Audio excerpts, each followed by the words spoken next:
Kuririn, bom, quando a gente pensa nele, o que vem à cabeça, né? O eterno coadjuvante, o alívio cômico, talvez até aquele cara que representa a gente, os humanos normais, num mundo de deuses e super saiyajins. Mas e se essa fosse só a pontinha do iceberg? Nessa análise aqui, a gente vai mergulhar de cabeça na mente de um dos personagens mais subestimados da cultura pop. Vamos pegar essa ideia e virar ela do avesso. E se aquela cautela toda do Kuririn não for fraqueza? E se for, na verdade, a âncora psicológica que segura a história inteira? Se prepara, porque o que a gente vai conversar aqui pode mudar completamente o jeito que se enxerga o melhor amigo do Goku. Olha só, depois de olhar décadas de material, de mangá, de anime e tudo, o diagnóstico é surpreendente. O Kuririn se encaixa assim como uma luva no perfil de personalidade ISFJ, conhecido como o Guardião. E é essa estrutura psicológica, essa base que explica tudo, cada decisão, cada pânico e até cada ato de coragem inacreditável que ele tem. Ok, para a gente entender o que é ser um guardião, a gente precisa dar uma olhada na caixa de ferramentas mental dele. Vamos desmontar essa personalidade SFJ usando um modelo de 4 letrinhas. Si, Fe, Ti e Ne. São as 4 funções que basicamente rodam o sistema operacional da mente do Kuririn. A primeira, e a mais forte de todas, é a Si, a sensação introvertida. Pensa nisso como um arquivo interno gigantesco, um HD de memórias. O Kuririn não olha para o presente de forma isolada. Ele olha para o agora e o cérebro dele automaticamente compara com tudo que ele já viveu. É por isso que ele é tão focado em segurança, em consistência, nos detalhes. Ele não está só vendo o que está acontecendo, mas sim como isso se parece com o que já aconteceu antes. Depois vem a função auxiliar, o jeito que ele interage com o mundo. É o Fé, o sentimento extrovertido. Pensa nele como o harmonizador do grupo. Sabe, aquela pessoa que toma decisões pensando no bem de todo mundo. Ele é literalmente a cola social que mantém os guerreiros Z unidos, que apara as arestas. Agora a gente chega numa parte bem legal, a função terciária, TI, ou pensamento introvertido. Isso aqui é tipo um motor de lógica que funciona quietinho nos bastidores. É uma capacidade de analisar as coisas de forma fria, baseada em princípios, para resolver problemas. E é daqui que vem a genialidade tática dele, que quase ninguém percebe. E por último, a gente tem o calcanhar de Aquiles dele, a função mais fraca, a NE, ou intuição extrovertida. Essa função é um gerador de possibilidades. Só que para alguém como o Kuririn, que é todo ancorado no passado, essa função é um desastre. Ela cria 1000 cenários catastróficos de e se isso acontecer, é a raiz, a origem de todo aquele pânico que a gente conhece tão bem. Beleza, mas tudo isso é só teoria, né?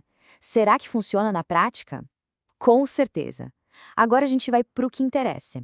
Vamos pegar esses conceitos e conectar com momentos clássicos da jornada do Kuririn para ver como esses traços de SFJ aparecem na hora do vamos ver. Muita gente confunde o Kuririn, sabia? Acham que ele é ESFJ porque ele é super sociável ou ISTJ porque é todo cauteloso. Mas olha só essa tabela. Ela deixa claro porque ele é um ISFJ. A motivação principal dele vem daquela busca por estabilidade e segurança, assim. Não é sobre liderar o grupo como um ESFJ faria. E para proteger as pessoas, ele usa a harmonia do grupo, o Fê, e não a lógica fria direta de um ISTJ. Faz todo sentido. Vamos focar um pouco mais na função principal dele, a Si, a sensação introvertida. É justamente essa função que faz dele a âncora da realidade. No meio daquela loucura toda que é Dragon Ball, ele é o cara que mantém os pés no chão. As marcas dessa função dominante são muito claras nele. Primeiro, a aversão ao risco. Ele é sempre o primeiro a falar, opa, calma aí. Segundo, a atenção aos detalhes. Ele lembra de umas coisas cruciais que todo mundo esquece. Terceiro, o desejo por uma vida normal, estável, tanto que ele vira policial, né? E o mais forte de todos, o jeito como os traumas do passado definem as reações dele hoje. É impressionante. É só lembrar daquela frase clássica dele. Espera um segundo, não vamos nos precipitar. Cara, isso é se falando em sua forma mais pura. Não é covardia, entende?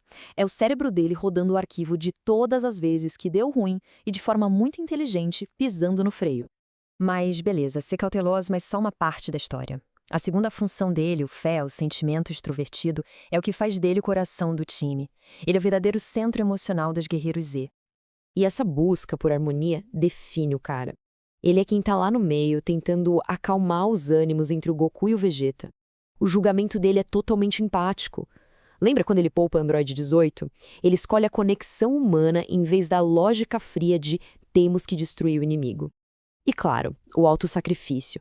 O cara encara inimigos que dão pesadelos para proteger a família e os amigos. Agora vamos para a parte que eu acho mais incrível, a força secreta do Kuririn.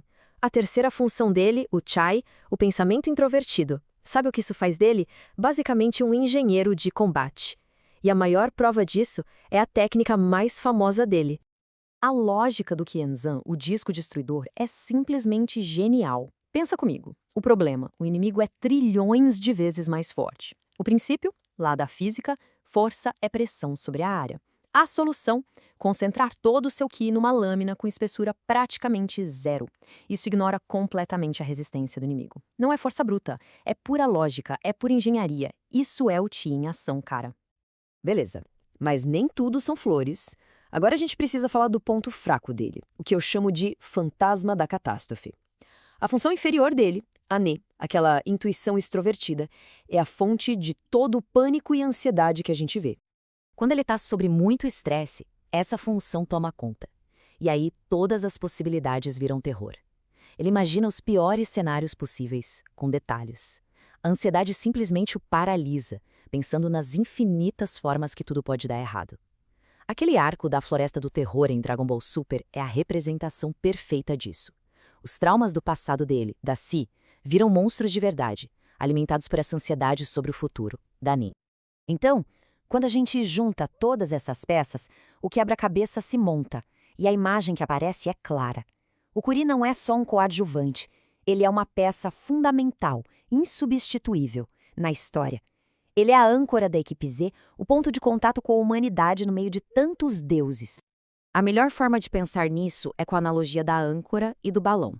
O Goku é o balão, sabe? Sempre olhando para cima, explorando o futuro, super otimista e impulsivo. Ele dá o gás para a história andar. O Kuririn, ele é a âncora, um ISFJ, bem preso na realidade, cauteloso, sempre pensando na segurança de todo mundo. Ele é a estabilidade que impede que o balão saia voando sem rumo. E essa personalidade de guardião define todos os relacionamentos dele. Pro Goku, ele é a conexão com a vida normal, com o que é ser humano. Pro Gohan, ele é um porto seguro, um protetor que dá segurança emocional. E com o Android 18, é o equilíbrio perfeito. O calor humano dele se junta com a lógica mais fria dela e os dois se estabilizam. E tudo isso, no fim das contas, nos leva a repensar o que realmente significa ser um herói. Porque pensa bem, coragem não é não ter medo, é agir apesar do medo. O Goku não teme a luta, ele adora. O Kuririn, ele tá apavorado, mas ele vai lá e luta mesmo assim. Ele é o guardião que não luta pela glória, pela adrenalina. Ele luta para garantir que no final do dia exista um lar seguro para todo mundo voltar. E isso deixa uma pergunta no ar para a gente pensar. Quem é, de verdade, mais corajoso? Aquele que nasceu sem medo nenhum ou aquele que sente o medo até o osso, mas mesmo assim escolhe lutar?